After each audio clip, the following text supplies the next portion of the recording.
belajar ngaji. Dan ibu saya sendiri adalah seorang guru ngaji. Oh, Jauh-jauh dari itu. Nah, oleh karena itu saya bertumbuh dalam situasi, dalam konteks kehidupan sebagai orang Islam. Tapi pada saat itu saya mulai banyak bertanya tentang ayah saya yang saya tidak bisa bertemu, dan akhirnya dari pertanyaan tentang ayah saya bertanya kenapa Tuhan mengizinkan. Kenapa Tuhan mengizinkan saya ditinggalkan oleh ayah saya. Ya. Nah, pertanyaan tentang Tuhan itu akhirnya membuat saya bertanya, Tuhan itu siapa? Oke. Nah, saya tanya kepada kakek saya, Tuhan itu siapa? Tapi kakek saya mengatakan, sulit aku menjawab kamu. Nanti kalau kamu sudah besar, kamu ngerti sendiri, katanya. Tapi pikiran saya waktu itu ketika masih kecil, Tuhan itu seperti angin gitu loh. Dirasa tapi tidak bisa dilihat. Itu pikiran saya waktu kecil waktu itu.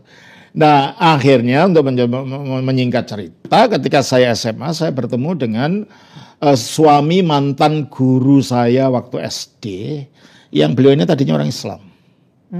Dan ketika bertemu dengan saya, keluarga ini sudah mu'alaf. Oke.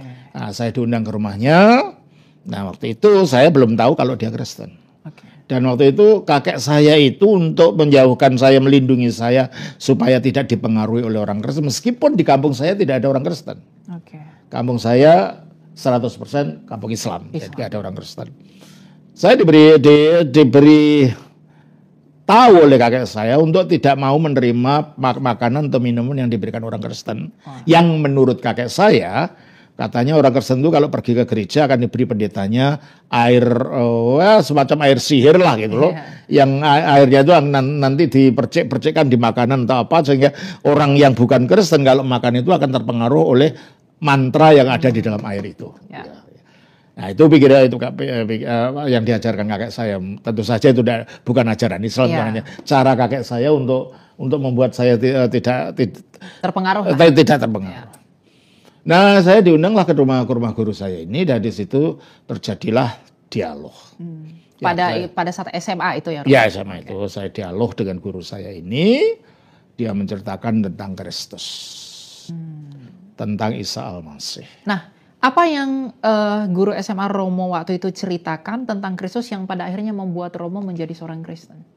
Tidak langsung. Tidak langsung ya? Tidak. Bagaimana prosesnya? Ya, dia aja mengatakan pada akhirnya tentang bagaimana Allah itu untuk menolong manusia, dia turun ke bumi. Sebagaimana orang tua kalau anaknya main di jalan, supaya tidak ditabrak mobil, orang tuanya akan mengambil anaknya dibawa pulang. Oh ya. Dan Allah juga begitu, supaya kita tidak masuk neraka, dia turun untuk mengambil kita, dengan jalan dia menjadi manusia. Ya, terus saya nggak pernah dengar ada Allah jadi manusia, siapa itu? Nah, beliau mengatakan, siapa nabi sebelum Muhammad? Ya, saya tahu Nabi Isa, namanya siapa saja, kata beliau. Ya, disebut sebagai Isa Al-Masih, betul. Isa putra Maryam, betul. Isa Kalimatullah, betul. Isa Rohullah. Stop di situ katanya. Mengapa disebut Isa Rohullah? Isa Rohullah. Iya. Ya, saya tidak tahu, ya nama aja. Tidak mungkin lah orang sekali berdia itu namanya hanya nama. Ya. Pasti namanya ada maknanya. Ya, saya tidak tahu, saya bilang itu. Aku beritahu ya, betul wujudnya Isa, anak perawan Maria, anak Siti Maryam. Manusia seperti kamu dan saya. Tapi ruh di dalamnya itu adalah Allah sendiri. Terus Bapak orang Nasrani ya? Saya curiga, Bapak orang Nasrani ya? Iya, saya ketakutan karena sore ini saya dijamu makan malam. Karena udah dilarang kakek. Iya, dilarang kakek itu.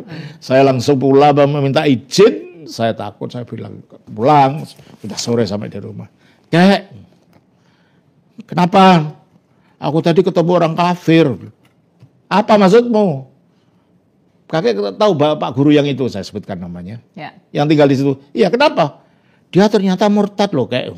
Kenapa? Dia jadi Nasrani. Loh, kamu tahu gimana? Ya, tadi saya omong-omongan dengan dia.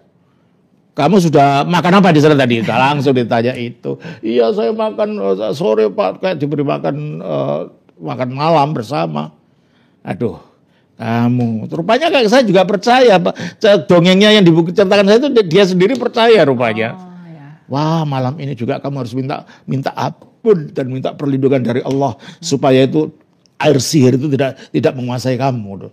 Akhirnya malam itu saya sholat tahajud, saya mohon kepada Tuhan, Tuhan tolong saya tidak mau mati sebagai orang kafir, saya ingin mati sebagai orang Islam.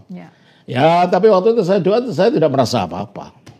Oh, berarti enggak ada pengaruhnya, pikiran saya, enggak ada pengaruhnya. Udah, setelah beberapa minggu kemudian, Bapak itu datang ke rumah saya ketika rumah saya kosong. Entah kakek saya kemana waktu itu, nenek saya ke pasar. Saya tinggal sendiri di rumah. Nah, di situ akhirnya Bapak itu mengulang lagi apa yang diomongkan dengan saya. Akhirnya, maaf Pak, saya mau tanya. Bapak percaya Tuhan itu satu? Iya, saya percaya. Dan Bapak bilang tadi Tuhan itu jadi manusia. Iya, kalau Tuhan itu satu itu jadi manusia, surganya kosong dong. Pertanyaan umum. Iya, surganya kosong dong. Bukan begitu. Nah terus gimana? Dan Bapak lagi mengatakan, katanya tadinya Allah itu satu, Bapak sebut Bapak.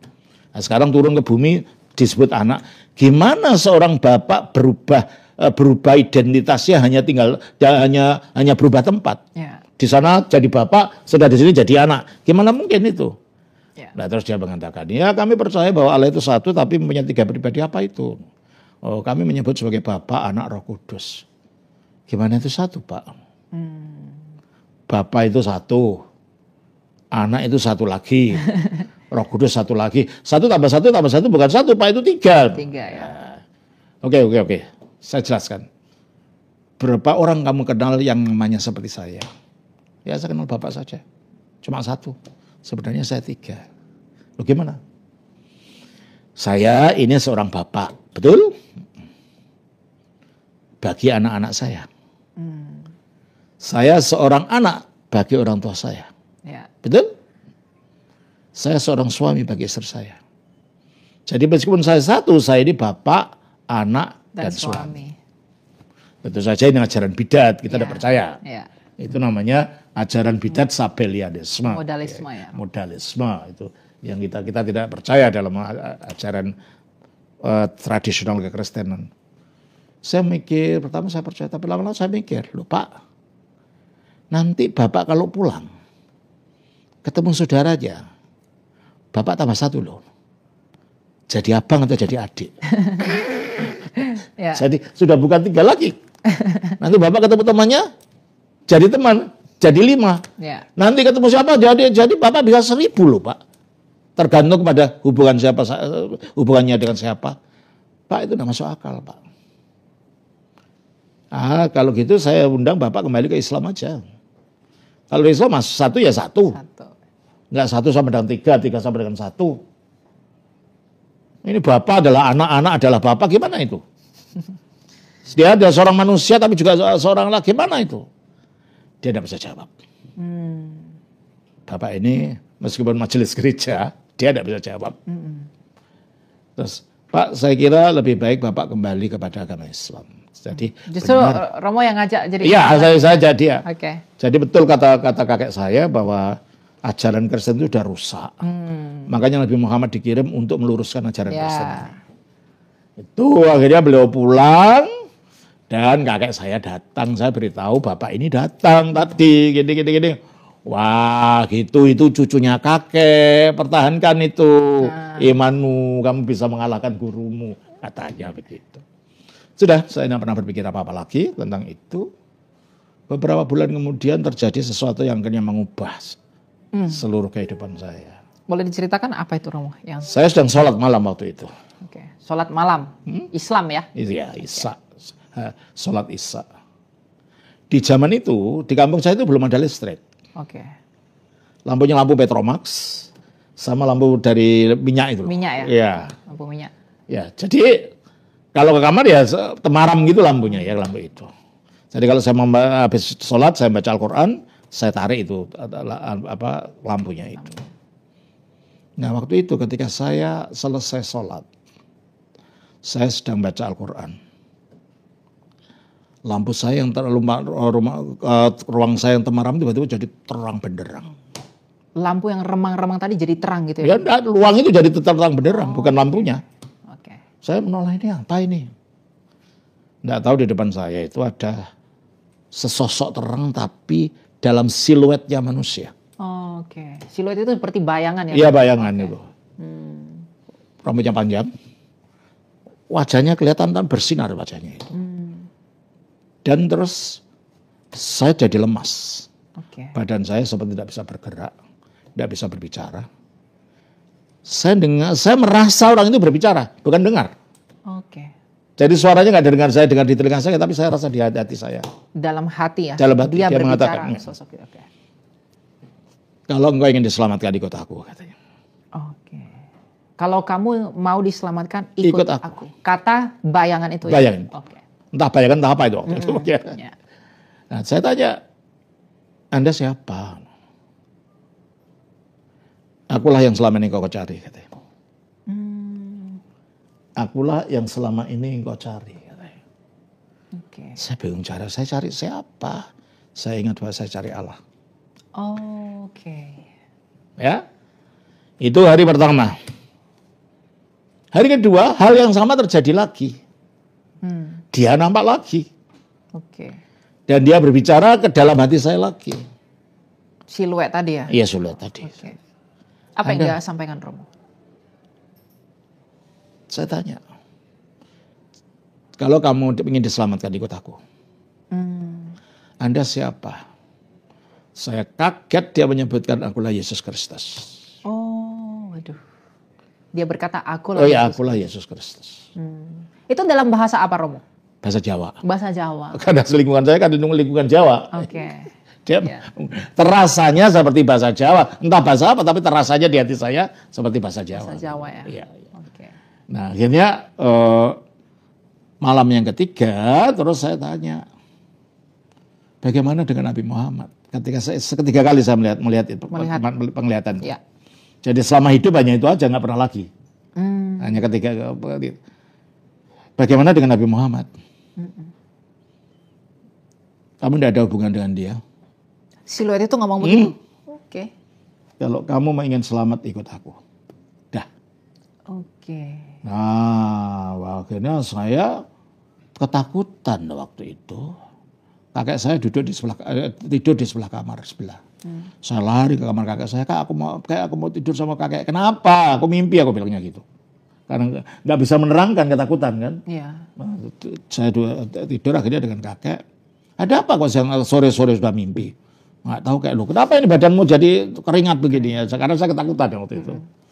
Begitulah akhirnya beberapa hari saya merasa galau dalam pikiran saya. Karena saya bingung. Saya ini orang Muslim, sembahyang secara Muslim. Yang nampak kok Yesus bukan Nabi Muhammad kan gitu. Dan akhirnya saya tidak tahu. Saya mau tanya siapa. Bilang sama kakek juga tidak berani. Bilang sama terus keluarga-keluarga tidak berani. Saya putuskan untuk puasa waktu itu. Saya puasa beberapa hari. Dan memohon Tuhan, tunjukkan yang benar itu mana. Apakah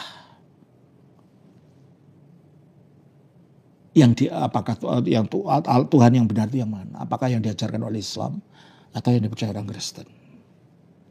Saya nggak dapat jawaban, saya nggak dapat suara, saya nggak dapat bisikan. Saya kan galau. Nah, kebetulan waktu itu ada Quran saya di meja saya ambil. Ya.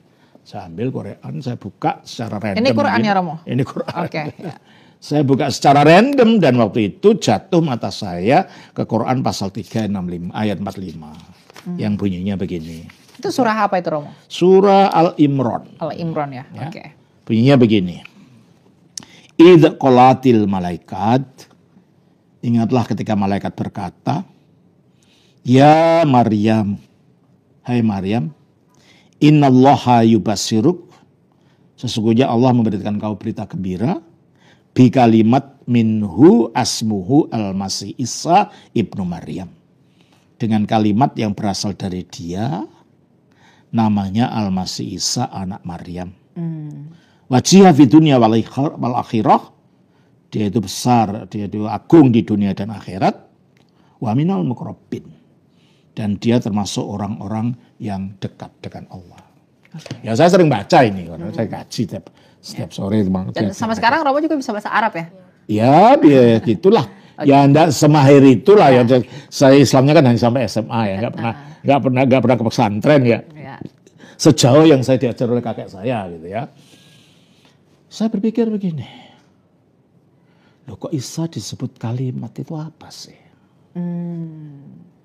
Kalimatullah tadi. Iya, kalimat minhu, kalimat yang berasal daripadanya.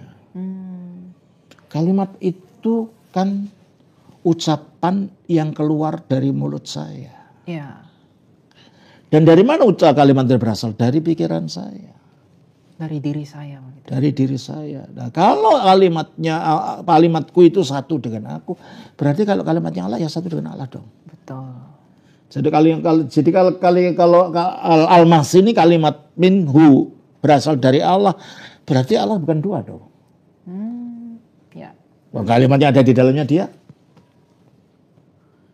Terus loh kok ini Pak Guru itu kok bilang, kalau gitu enggak salah dia dong. Pikiran saya. Nah, Allah itu satu, akhirnya satu, gambarkan aku satu, aku punya kalimat. Aku punya kalimat karena aku punya kehidupan. Ya. Dan aku punya kehidupan karena ada roh di dalam aku. Rohku ya di dalam aku. Nah kalau begitu Allah yang satu itu ya punya kalimatnya, ya punya rohnya, yaitu prinsip hidupnya di dalam dia. Berarti Allah kalimatnya, prinsip hidupnya atau rohnya, ya bukan tiga Allah, ya satu. Satu. Ya.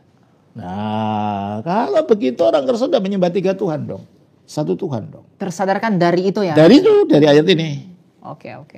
Nah, terus saya berpikir akhirnya, oh makanya ya, aku udah selama ini sembahyang 5 kali sehari, aku enggak merasa apa-apa, aku hanya sekedar menjalankan ritual. Aku enggak merasakan apa-apa. Karena dalam kehidupannya manusia ini, seseorang mengenal orang lain itu hanya melalui kata-kata. Betul.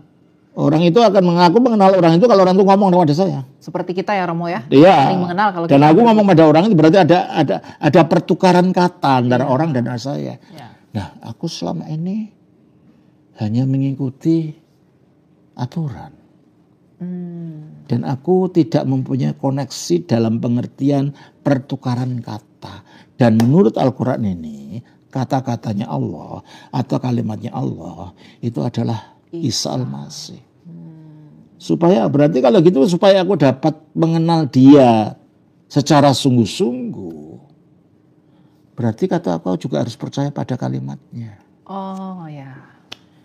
Disitulah akhirnya pada sore itu aku memutuskan untuk percaya kepada kalimatullah Isa Al-Masih ini. Waduh, luar biasa ya. Nah itu akhirnya udah. Tapi aku nggak tahu sesudah itu mau kemana ini. Gitu. Ya, prosesnya setelah percaya mau kemana? Mau kemana nggak tahu. Dan satu-satunya orang Kristen yang saya kenal cuma Bapak Guru itu. Ya. Akhirnya aku ke rumah beliau. Ke rumah beliau kaget. Jadi dulu waktu kecil itu saya kata orang sih kayak ganteng. Katanya, anak ganteng kalau panggil saya orangnya. Ya. Ada apa anak ganteng gitu kalau panggil. Enggak Pak, saya ingin tanya kalau ke gereja kemana dulu. Ada apa bicu tanya tentang gereja. Nah, suruh saya ceritakan. Kamu tahu nanti dampaknya apa sama kamu kalau ini saya tahu. Tapi dampaknya dalam artian risikonya ya. Risiko yang harus kamu ambil kalau sampai kamu mengambil keputusan. Kamu berani sama kakek dan nenek, ommu semua. Ya kalau memang harus begitu mau apa lagi. Ya begitulah akhirnya singkat cerita Romo juga akhirnya pergi ke gereja. Ya. Beberapa kali pergi ke gereja, Romo diberi Alkitab yang kecil itu yang Gideon. Ya, dulu kan ada kecil gitu perjanjian baru diberi itu. Oke. Ya, bawa pulang. Ya. Nah, tapi disembunyikan jangan sampai kakek tahu. Taruh di belakang baju gini. Suatu hari pulang dari gereja itu buku itu jatuh di depan kakek saya. Pulang, dia lihat ada gambar salib. Ini apa? Saya dipukul sama kakek saya. Kamu bawa apa ini? Ya. Nah, saya nggak bisa ngelak lagi ya. Lagi. Nah, akhirnya jadi ribut lah di keluarga. Jadi ribut katanya saya murtad. Jadi rame. Ada om saya yang mengancam saya, macam saya lari dari rumah. Saya pergi ke rumah teman saya ya, tempat sekolah saya. Ya dia Muslim juga, tapi aku memberitahu aja, aku boleh tinggal di sini nggak? Kenapa? Ada masalah dengan di rumah? Oh ya, ada apa-apa, tinggal sini aja. Nggak tahu masalahnya apa. Dan temannya belum tahu. Nah, belum tahu. Okay. Akhirnya saya tinggal di situ. Rupanya kakek saya menyesal, ya, karena saya cucu yang sangat disayang sama kakek saya kan. Dicarilah oleh kakek saya. Kakek saya nyari apa? Ke sekolah, tanya ke administrasi. Anak ini teman dekatnya siapa? Ya sekolah kan tahu teman dekat saya siapa. Akhirnya dicarilah ke rumah teman-teman dekat saya, ketemulah di salah satu rumah teman itu. Diajak pulang. Tapi ketika diajak pulang, apakah marah-marah juga Romo? Enggak, sudah enggak marah. Aku takut kayak ini. Enggak, kamu dalam perlindungan kakek, enggak akan ada yang berbuat macam-macam. Pulang dulu. Akhirnya pulang, ada nenek saya. Ya, singkat cerita karena waktunya tidak cukup banyak.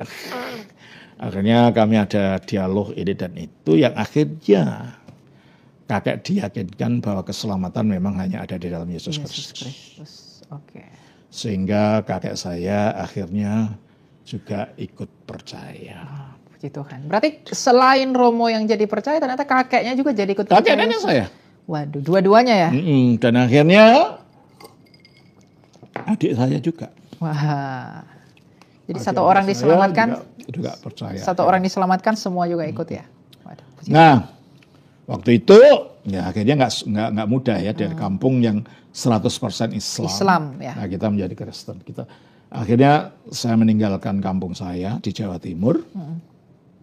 Ibu saya waktu itu di Jawa Tengah. Saya ke rumah ibu saya di Jawa Tengah. Di situ juga akhirnya ada mujizat. Saya nggak memberitahu ibu saya kalau saya jadi Kristen. Tapi ibu saya waktu itu punya seorang pembantu. Kami menyebutnya Yusri. Panggilannya pembantunya itu Yusri. Gitu. Kerasukan tiba-tiba sore-sore itu. Kerasukan setan ya? Ya, kerasukan setan, saya yang diserang gitu loh. Nah, saya kan bingung gimana diserang itu. Nah, saya kan baru saja baca Injil Markus pasal 16 ayat 17 itu. Tanda-tanda ini akan menyertai orang percaya. Saya nggak tahu bagaimana caranya. Udah aku teriak aja dalam nama Yesus keluar. Kalau dia jatuh buak gitu. Nah, jadi ibu saya tahu bahwa saya jadi Kristen gitu kan. Nah, aku jadi bingung. Si Yusri itu lari keluar. Panas gitu. Dia lari keluar. Akhirnya orang-orang kampung pada ngumpul. Ya kampungnya juga kampung Islam. Terus saya bingung bagaimana nih. Karena saya belum pernah punya pengalaman begitu-begitu kan. Nah, saya tanya di sini ada gereja di mana ya? Nah, ditunjukkan ternyata ada gereja di situ. Saya ketemu sama seseorang, dikata itu ada Pak dosen itu yang selalu suka mengadakan persekutuan yang suka ngusir setan. Nah, saya ke rumah Pak dosen ini dengan istrinya. Akhirnya saya kenalkan ibu saya. Ternyata ketika mereka tiba, Yusri sudah sembuh. Dari kerasukannya ya Romo? Jadi kerasukannya. Jadi saya nggak tahu ngomong apa. Akhirnya Pak dosen ini akhirnya dengan istrinya menginjili ibu saya. Disitulah akhirnya ibu saya terima Yesus Kristus. Disitulah ceritanya. Waktu itu saya masih SMA ya, baru saja SMA ya. Jadi mungkin seumur kamu lebih muda mungkin. Kamu berapa sekarang? Aku 21 Romo. Oh iya, mungkin lebih muda dari kamu dulu. Ya disitulah ceritanya bagaimana saya percaya kepada Tuhan Yesus. Nah, waktu itu saya mulai pergi dari Solo. Ibu saya tinggalnya di Solo. Ke Jakarta sini. Dan di Jakarta saya ketemu dengan anak muda-muda. Membentuk persekutuan doa waktu itu di daerah Keramat 5. Dan waktu itu tahun-tahun 70-an itu orang masih boleh mengabarkan Injil di jalan ya. Jadi kalau sore kami habis persekutuan kami mengabarkan Injil di Monas itu. Dan kalau ada orang yang mau percaya, saya bawa ke Pantai Cilincing sana dibaptis di sana. Saya bukan pendeta, bukan apa ya namanya. Ya, saya waktu itu di karismatik kan. Ya, di kelompok karismatik gitu. Jadi punya semangat begitu. Ya, tapi lama-lama setelah saya bertemu dengan teman-teman ini, saya mulai berpikir, kok ini di aliran ini ya, kekristenan ini saya percaya bahwa tidak ada jalan keselamatan kecuali Yesus. Tapi mengapa begitu banyak gereja? Ya. Yang kadang-kadang pendeta yang satu dalam aliran yang sama, ajarnya berbeda dengan pendeta yang lain. Ya. Yang benar yang mana ini? Wah, di situ saya mulai Mencari, ya? saya tanya-tanya kepada beberapa senior. Ini gimana sih kok gerejanya katanya Yesusnya? Ya aku percaya Yesus, tapi ini masuk gereja itu gimana ajarnya kok macam-macam? Nah, nggak mungkin lah semua benar seperti itu. Ya. Nah, kalau macam-macam dan beda-beda nggak mungkin lah semuanya benar. Gitu. Ya kamu kan tahu kita ini tubuh Kristus. Tubuh Kristus itu macam-macam anggotanya, anggota tubuhnya. Tapi semua satu, ya. Ini loh kok sama tanya ya. Kalau tubuh, apa yang menyatukan? Ada sesuatu yang menyatukan dalam seluruh tubuh itu. Yang dimiliki tangan, dimiliki telinga, dimiliki kepala, dimiliki kaki. Apa? Jenis darah. Kalau kepala jenis darahnya A, ya kakinya ya A. Nah, saya umpamakan ini macam-macam gereja. Nah, bagi saya jenis darah itu saya umpamakan ajaran. Kalau betul-betul satu tubuh seharusnya ajarannya sama. Satu semua gitu. Satu semua. Nggak mungkin macam-macam begini. Nah terus umpamanya sekarang. Umpamanya betul itu tubuh. Yang kepalanya dari semua tubuh ini mana? Katolik kah? Atau Pentakosta kah? Ya. Advent kah? Atau mana? Dan siapa yang menentukan bahwa itu kepala atau itu telinga? Siapa menentukan itu kaki atau itu tangan?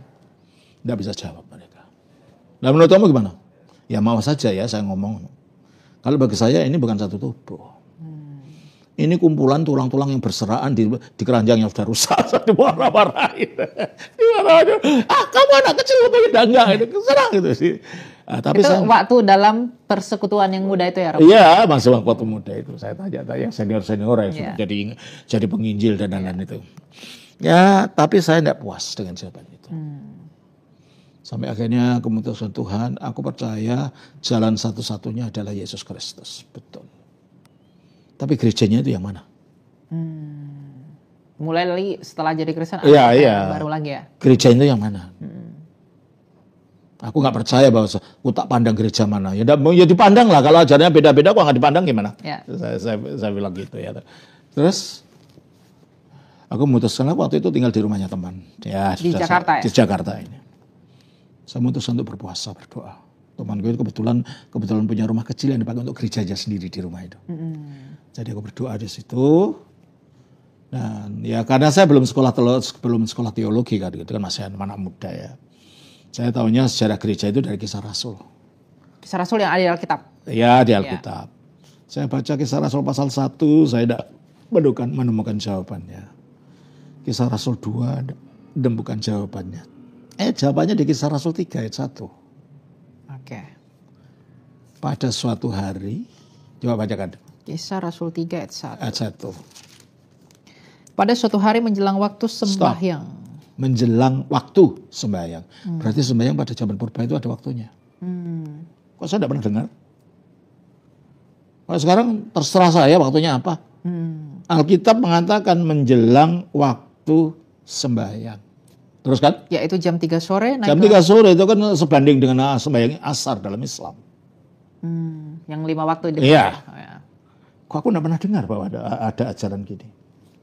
Gereja mana yang masih mempraktekkan sembahyang ada waktunya ini?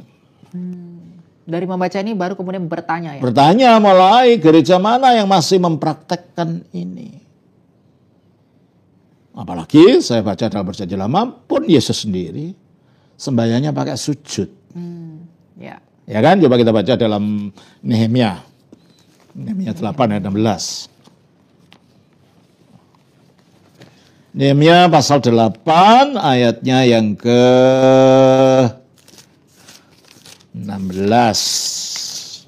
Nehemia 8 ayat 16. Ya. Dan bahwa di semua kota. Maaf, saya keliru mungkin. Sebentar. Nehemia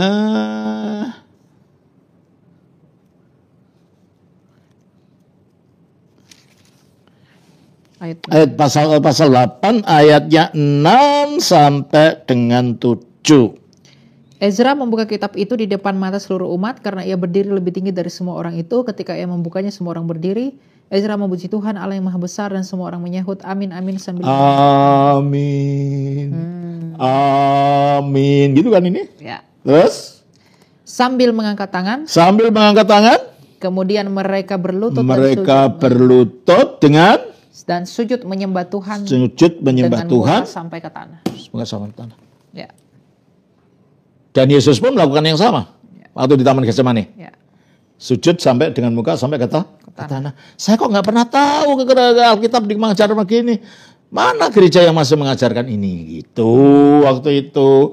Terus saya mengatakan, Tuhan, kalau itulah gereja yang asli, begitulah caranya. Ketemukan saya gereja itu kalau masih ada. Oke. Itu. Jadi waktu itu saya selama hampir 5 tahun berdoa, Tuhan, saya ingin kembali kepada gereja Kisah Rasul pasal 3 ayat 1. Yang sembahyang itu ya, dan yang sembahyangnya ada waktunya. Tuh. Kok ini sembahyangnya terserah aku bawa gitar, puji Tuhan, tepuk tangan, haleluya, selesai. Itu siapa yang ngajar terusan? Itu pikiran saya waktu itu. Akhirnya untuk membuat cerita lama jadi pendek, dari Jakarta saya diundang waktu itu oleh Gubernur Sulawesi Utara, Gubernur Wali Lasut. Saya diundang di sana untuk memimpin anak-anak muda karismatik yang ada di sana. Ya karena saya karismatik kan. Nah akhirnya dari sana untuk membuat cerita pendek, lama dan pendek, saya pergi ke Korea Selatan. Ke Korea Selatan? Ya, untuk karena waktu itu Pak Gubernur ketemu dengan Pendeta Cho Yonggi. Ya, Pendeta Cho Yonggi yang memberitahu bahwa di Korea Selatan itu perkembangan gereja Korea katanya disebabkan adanya bukit doa. Orang banyak berdoa. Terus saya dikirim ke sana tujuannya untuk belajar cara mengelola bukit doa yang menurut beliau saya nanti akan dijadikan direkturnya karena beliau punya banyak tanah di Tomohon di Manado. Oke. Pergilah saya ke Korea Selatan.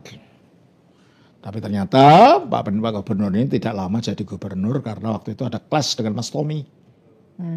Ketika waktu itu ada monopoli cengkeh di Manado mau dimonopoli di zamannya Pak Harto, beliau tidak mengizinkan. Akhirnya beliau diturunkan. Dari gubernur ya? Dari gubernurnya. Bagi saya, lo ngapain saya kembali ke Sulawesi kalau nggak ada orang yang mengirim saya tidak ada. Saya melanjutkan kuliah di Korea. Itu sendiri Romo di sana? Sendiri. Oke. Ya ini makanya mujizat semua ini yang terjadi ini ya. Saya sendiri di sana dan tetap saya berdoa untuk bertemu dengan gereja Kisah Rasul 3 ayat 1. Selama di Korea ya? Selama di Korea. Karena apa? Karena di sekolah teologi saya ini gurunya ada yang liberal, ada yang konservatif. Sehingga kalau saya umpamakan kalau ada pertanyaan 1, gurunya 5, jawabannya pasti 7. Ya malah bingung lah saya ini gimana sih kok teologi kayak begini. Bukan membuat saya makin kokoh, makin banyak pertanyaan gitu. Ya. Tapi saya tetap berdoa. Sampai akhirnya setelah setahun menjelang wisuda saya. Setelah kuliah di Korea tadi? Di kuliah itu saya pergi ke toko, saya senangannya kan baca buku. Jadi kalau waktu saya kuliah dulu kalau cari saya, kalau nggak ada di perpustakaan di toko buku atau di restoran tempat makan. Cuma itu saja kalau cari saya. Nah gini waktu itu saya ke toko buku itu semuanya bahasa Korea. Saya bisa bahasa Korea karena saya tinggal di sana sampai 5 tahun kan. Nah, semuanya pakai bahasa Korea tapi di bawah pojok itu ada buku dalam bahasa Inggris. Judulnya The Orthodox Church, gereja ortodoks. Apa ini kok ada gereja dan ortodoks itu kan kolot. Ortodoks itu kan pola pikirnya begitu ya. Oke. Pikiran saya kan gitu waktu itu. Dan kebanyakan kan orang pikir begitu. Padahal artinya ortodoks itu dari kata Yunani orthos dan doxa. Orthos itu artinya lurus, doxa itu ajaran atau pemikiran yang lurus, ajaran yang lurus. Jadi nggak ada kaitannya dengan kolot, nggak ada kaitannya terbelakang, nggak ada itu ya. Ajaran yang lurus lawannya heterodoks. Heteros itu lain, doxa itu ajaran-ajaran yang berbeda maksudnya. Ya. Jadi bukan ajaran lawannya modern, bukan ya. Saya belilah buku itu. Saya kaget setelah saya baca buku itu. Ternyata ini menceritakan gereja dari zaman mula-mula. Ternyata gereja ini masih menjalankan ibadah seperti yang saya lihat di dalam Kisah Rasul 3. Kisah Rasul 3 tadi. Dan ajarannya pun sangat jelas gitu. Ya ini gereja yang saya cari di mana ini gitu. Nggak tahu ternyata itu hanya nyebrang jalan dari asrama saya. Oh, ada di sekitar situ ya? Ada di sekitar situ. Saya waktu itu nggak tahu itu gereja ortodoks karena kan bentuk gedungnya kayak masjid kan. Kubah gitu. Pakai khotbah gitu kan. Ya saya pikir itu masjid waktu itu. Tapi setelah saya tanyakan dosen saya ternyata itu gereja ortodoks. Dan akhirnya saya berkunjung di situ, dari situ saya mulai belajar. Di situ akhirnya tahun 1983 saya menjadi putra Indonesia pertama yang menjadi anggota gereja ortodoks. Oh, dari seluruh Indonesia? Dari seluruh Indonesia, waktu itu belum ada orang dan belum tahu ortodoks itu apa. Iya, oke. Mungkin disangka ajaran sesat lah apa. Iya. Nggak tahu ini ngkongnya gereja gitu loh. Asal mula dari gereja-gereja yang ada sekarang. Nah, setelah jadi ortodoks, berarti dibaptis di sana ya Romo? Iya dong. Dibaptis di Korea. Oke, baru setelah dari sana kembali ke Indonesia. Nah, dari sana saya ke Yunani. Oh, dari sana diutus ke Yunani atau memang sendiri mau ke Yunani? Nah, saya karena Bapak Romo yang membaptis saya mau pulang ke Indonesia. Kalau kamu pulang ke Indonesia, sana tidak ada gereja ortodoks. Kalau kamu jatuh ke bidat, siapa yang nganu kamu? Ya. Nah, terus gimana? Ya, kamu harus melanjutkan kuliahmu. Di Korea sudah nggak bisa karena visamu sudah habis. Oh ya, visa pelajar ya? Ya, kamu mau ke Amerika, saya mau mendaftar ke Amerika, kamu belum diterima. Ya harus ke Yunani. Akhirnya saya ke Yunani, saya di Yunani 1 tahun. Saya belajar bahasa Yunani di sana. Dari Yunani akhirnya saya ke Amerika. Saya selesaikan S2 saya di Amerika dan juga S3 saya di sana. Oh, itu gelar PhD tadi? Ya, iya. Dan dari situ akhirnya saya ditahbiskan di Amerika. Saya pulang ke Indonesia tahun 1988 bulan Juni. 988 bulan Juni. Oke. Dan saya mulainya di Solo. Oke. Berarti itu adalah kisah awal bagaimana Romo Episkop menjadi seorang ortodoks dan kemudian karena pertama sekali satu-satunya putra Indonesia ya yang menjadi ortodoks, lalu kemudian datang ke Indonesia membawa ajaran ortodoks dan mendirikan gereja ortodoks ini. Ya, awalnya memang saya bingung kan, ini ortodoks ini Protestan bukan? Ya.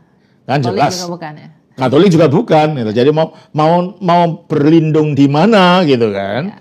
Kadang saya waktu pertama-tama ya memang maunya ke Departemen Katolik. Karena kita bukan di bawah Sir Paus, ditolak. KWI ya, Romo? KWI. Terus akhirnya saya ke Departemen Agama Protestan. Ditanya, kamu percaya Alkitab? Loh, Alkitab itu dari mana asalnya gitu. Ya, dalam hasilnya bahasa apa? Bahasa Yunani. Gereja Ortodoks itu gereja Yunani gitu loh. Yang menggunakan bahasa Yunani gitu. Ya, ditolak juga. Akhirnya saya memutuskan saya mau doa puasa. Doa puasa? Ya, selama 1 bulan saya doa puasa. Tuhan, secara manusia mungkin mustahil gereja ortodoks ini akan diterima di Indonesia. Di Indonesia, diakui di Indonesia, tapi bagi engkau tidak ada yang mustahil. Ya. Habis puasa, doa puasa itu saya ditelepon yang sekarang Romo Alex di Solo itu, waktu itu dia masih kataku dia Buddhis tadinya kan. Ya. Dia selalu mengikuti saya kemana-mana. Alexios ya? Romo Alexios. Saya ditelepon Romo Daniel ada yang mencari. Siapa? Kakan Wildepak Semarang.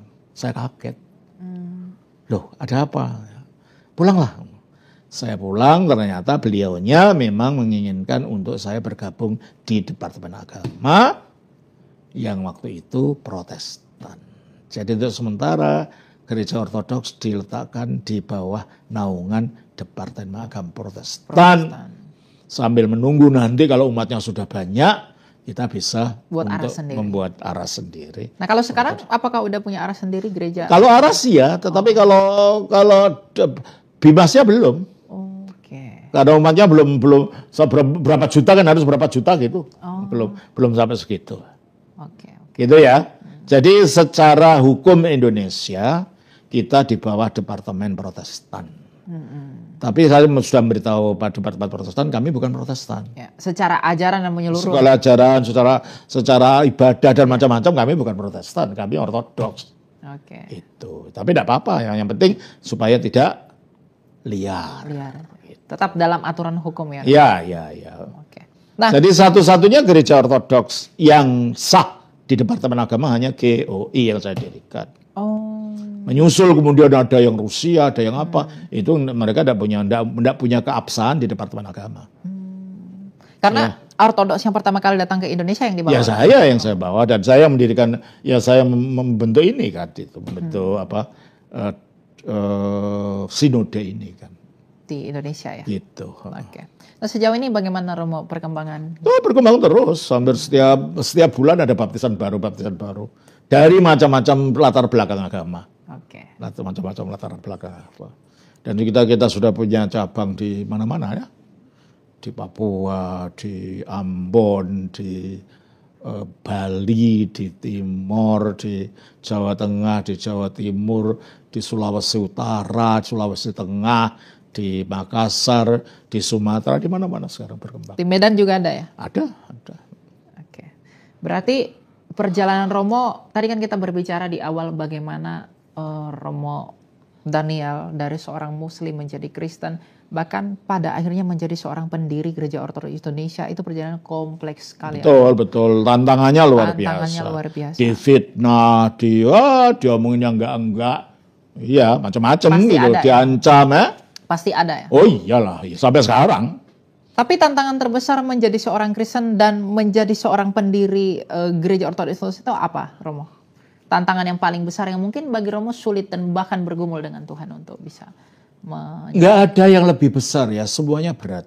Tapi dengan pertolongan Tuhan semuanya bisa dilewati. Betul. Oke. Tapi nggak ada yang terlalu sulit ya bagi Tuhan ya? Iya, karena pertolongan Tuhan. Apalagi sekarang banyak anak orang-orang muda yang membantu. Dulu saya sendirian, waktu itu tantangan paling berat. Saya banyak nangis dulu. Oke. Karena sendirian ditantain banyak macam-macam. Sekarang enggak, sebenarnya banyak yang muda-muda itu yang ikut yang membantu saya. Jadi saya tidak sendiri dan saya bersyukur. Nah, karena saya baru tahun lalu kan saya diangkat jadi uskup. Tahun lalu yang kita bisa ya? Ya, ditabiskan jadi uskup di Yunani. Ya, kalau di Ortodoks yang bisa mentabiskan hanya uskup kan. Iya. Jadi seorang menjadi romo itu adanya uskup. Nah, saya sudah mentabiskan beberapa uskup baru. Romo baru.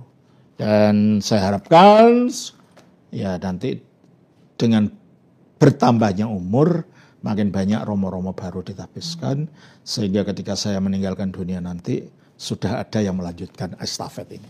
Ya. Gitu. Nah, apa yang ingin Romo sampaikan buat teman-teman tadi kan pertemuan sebelum pada akhirnya menjadi seorang ortodoks kan bertemu dengan Kristus dulu. Nah mungkin bagi teman-teman yang masih ragu, karena begini Romo, mungkin banyak orang yang masih ragu tentang imannya kepada Yesus, apakah mereka menjadi pengikut Yesus atau tidak. Nah apa yang mau Romo sampaikan, poin hal yang harus mereka punya sebelum mereka menjadi seorang Kristen, memutuskan menjadi seorang Kristen, apa yang harus mereka persiapkan? Apa yang mereka persiapkan, pertama harus yakin bahwa keselamatan itu bukan masalah agama. Oke. Agama itu tidak dapat menyelamatkan siapapun. Nah, keselamatan itu apa sih? Apa kita tidak selamat? Ya, kita tidak selamat dalam pengertian bahwa kita ini berada dalam 3 kekuasaan yang mengungkung kita. Kekuasaan kematian. Kematian ya. Dan agama tidak bisa melepaskan kita dari kematian. Karena semua orang beragama juga mati ya, Romo? Iya, tetapi kematian itu bisa membawa kita untuk kepada Allah yang hidup tidak? Ya. Yang kedua kekuasaan dosa. Kita semua di bawah kekungkungan dosa.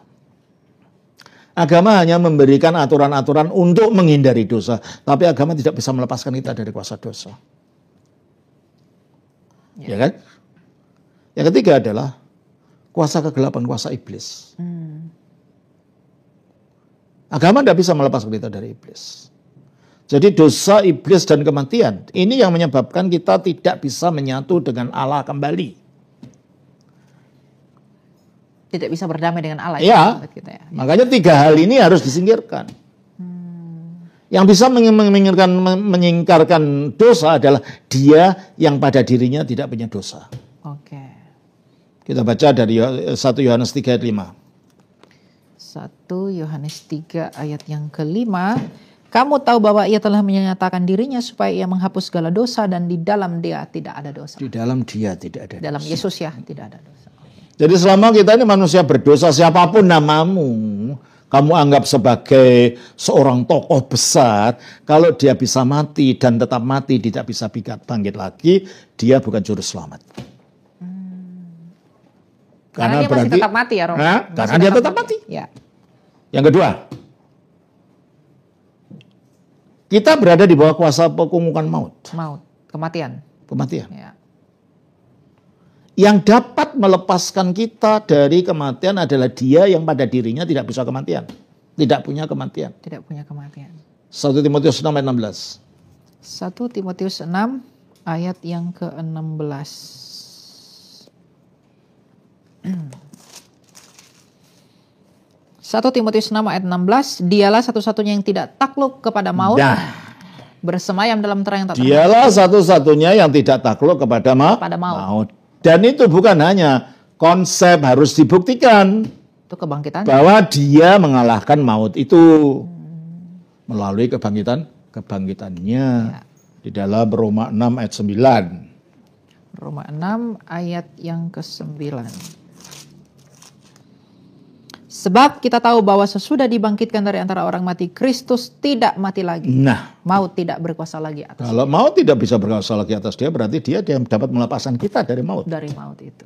Agama tidak bisa. Tidak bisa. Ya. Dan kita sesudah kejatuhan itu, kita di bawah kuasa iblis. Efesus 2 ayat 2. Efesus 2 ayat 2. Yang kedua. Bentar ya, Efesus. Oh, bentar. Galatia Efesus 2 ayat yang kedua. Kamu hidup di dalamnya karena kamu mengikuti jalan dunia ini. Kamu menaati penguasa kerajaan angkasa, yaitu roh yang sekarang sedang bekerja di antara orang-orang yang Kamu menaati penguasa kerajaan angkasa, yaitu roh. Iblis. Iblis yang sekarang sedang bekerja di antara orang yang tidak. Nah, pada waktu kita berbuat kedurhakaan, hidup dalam kedurhakaan, kita ini dimanipulasi oleh iblis. Dituntun ya. Gitu. Oke. Makanya kita harus lepas dari itu. Siapa yang bisa melepaskan iblis?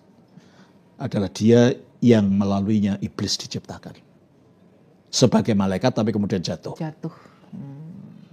Coba kita baca siapa yang melaluinya iblis, makhluk roh ini diciptakan. Kolose 1 ayat 15. Kolose 1 ayat yang ke-15 dan 16. Kolose 1, 15, 16. Dialah gambar Allah yang tidak kelihatan, yang sulung, lebih utama dari segala yang diciptakan. Karena di dalam dialah. Telah diciptakan apa? Segala sesuatu.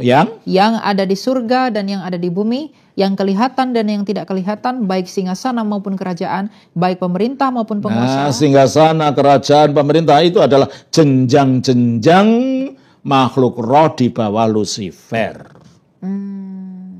Bagaimana tahu? Efesus 6 ayat 12. Efesus 6 ayat yang ke-12.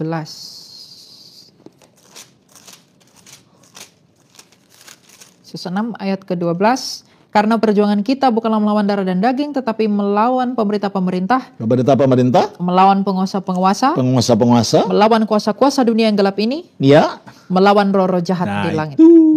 Itu makhluk roh. Yang bisa mengalahkan dia adalah yang menciptakan dia. Dari menciptakan adalah gambar Allah tadi, adalah firman Allah, adalah anak Allah atau Kristus itu sendiri. Makanya hanya dia yang dapat melepaskan kita dari dosa, dari iblis, dan dari kematian. Ya, kalau hanya agama saja, agama sama saja dapat menyelamatkan. Apa agama bisa mengalahkan kematian? Agama dapat mengalahkan dosa. Agama dapat mengalahkan iblis. No, 1000 no. Hanya Kristus sebagai penjelmaan dari firman-Nya Allah yang melaluinya segala sesuatu diciptakan. Dan hanya dia yang bisa mengalahkan kematian, dosa, dan iblis. Oke, jadi itu adalah alasan yang memang nggak mungkin ada di luar Yesus yang dapat mengalahkannya. Ya, enggak ada. Siapa? Semua orang mati. Pendiri agama siapa saja semua mati dan kuburannya masih ada. Atau ada yang dibakar. Atau tulangnya masih ada. Oke.